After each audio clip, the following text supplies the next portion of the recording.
Okay. This is a block party session at Super Training. There's T-Bear, Treston Scholl, wearing some Rhino gear, doing some deadlifts. Here's Robot, robotic precision, doing a sumo deadlift and then mixing in a conventional. A lot of us like to do that through our warm-up, just so we get a little bit of the best of both worlds on that. Here's Janet Lavelle going for a big cambered bar squat. She's been working out with Juan a lot lately, and it's been going really well for both of them. They've been competing back and forth, and just been great to see those two going back and forth like that. And see Juan get his ass kicked by a girl is great. See how Robot's got a real upright posture, and he basically just turns that into a hip movement. Shit all over the place. Here's the ever so fat Treston Scholl going for a nice sumo deadlift here. Treston's pretty good off the blocks. He's pulled some pretty big weights before off the blocks. We like to pull off of these blocks to it's a shortened range of motion exercise where you can overload and get a little bit more weight in your hands. I actually really wanted to set out for that day and do a double, but just everyone else is doing a single, so I just got in the mix and wanted to go heavy. So here's Juan's squat, going with 500 pounds for a pretty easy double there. Juan's been making some pretty good progress in the squat just over the last couple weeks, so it'll be interesting to see where that goes. I think he has the capability of squatting over 650 pounds or so, but it'd just be a matter of him not being scared in the meet. We'll see what happens. Look at that face, so fat. There you go, now we got the straps up, trying to overload even a little bit more. This is a max effort day, so on a max effort day, you just keep going up and up and up in weight. If you're a newer lifter out there, make your jumps a little bit smaller. If you've been around for a while and you know your best, you want to aim towards getting a record for that day. There's Robot. I believe that's around 705 right there. His best pull from the floor, I believe, is somewhere around 660, 670, somewhere in that range. I could be wrong. Treston with a good strong pull. Here's Riley. He actually started out the day doing some block pulls, but it just wasn't going very well for him. So he moved over here and tried to get some extra work in. He has a tendency to just want to go too heavy and oftentimes ends up missing weights. Makes too big a jump. He's a little bit too new to make the 50-pound jumps and the 90-pound jumps that some of the more seasoned guys make, and therefore he ends up missing lifts sometimes. This is David Baffis. He just got done with a meet here at Super Training. Anytime you're coming off a meet, reverse band work is a great idea for bench, squat, or deadlift. It allows you to train with pretty heavy weights without destroying yourself.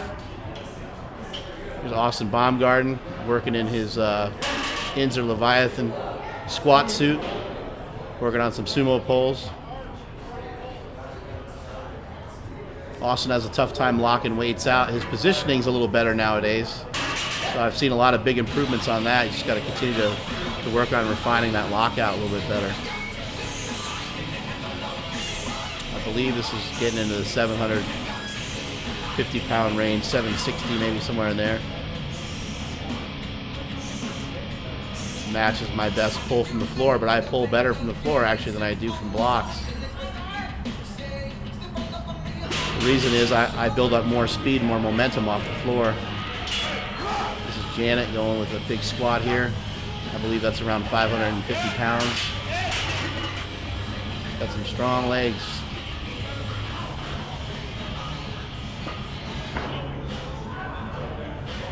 Here's Austin going again. See how he's throwing his hips kind of down and back, and then forcing his shoulders back as he's coming towards the lockout. It almost looks like to me that he actually squats down possibly just a little bit too far. Here's Robot going up again. I think this attempt is around 720 or so. Kind kind of losing his grip, and he wanted to try it again, but just wasn't working out for him. But he ended up with 705, and I think that was a PR for him on this particular exercise. Here's Juan going with the same weights that a girl just did. Nice hard nipples too, look at that, unbelievable. Cut glass with those puppies.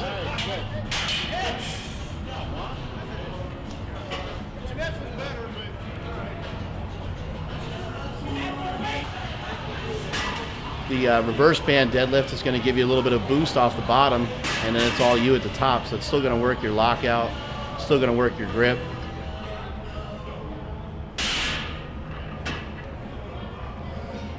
Riley's got the straps down. He's hitting up a pretty good double here.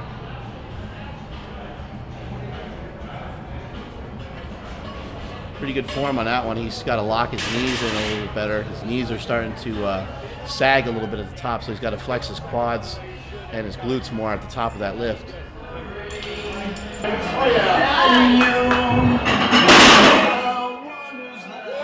I'm not quite sure what happened there, but Treston, when he falls down, kind of falls down like a big fat baby. They say the bigger they are, the harder they fall, but not in his case. He's so round. Something that's round really can't fall over.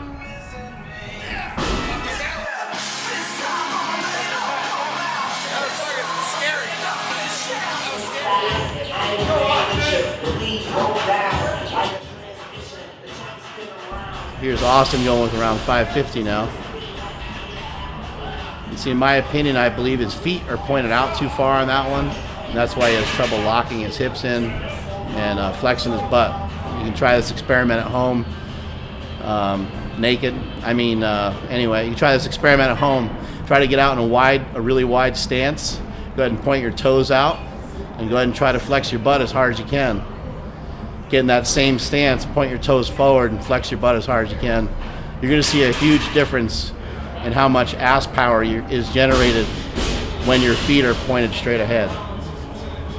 So it's my belief that your feet should be not necessarily pointed ahead for everybody, but you should work on pointing your feet slightly more forward than what you're currently working with. I see too many lifters with their feet externally rotated out too much, and I believe that takes away some power from your hips and your glutes. This is an 805 pull. I actually got pretty frustrated with this one and did another one after this, off camera. Yeah, right. But I ended up hitting a 785 on the day and pretty much blew this one.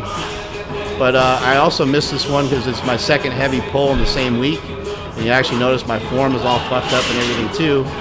And that's what happens when you pull heavy twice in the same week. There's a price to pay, and the price is missing a weight.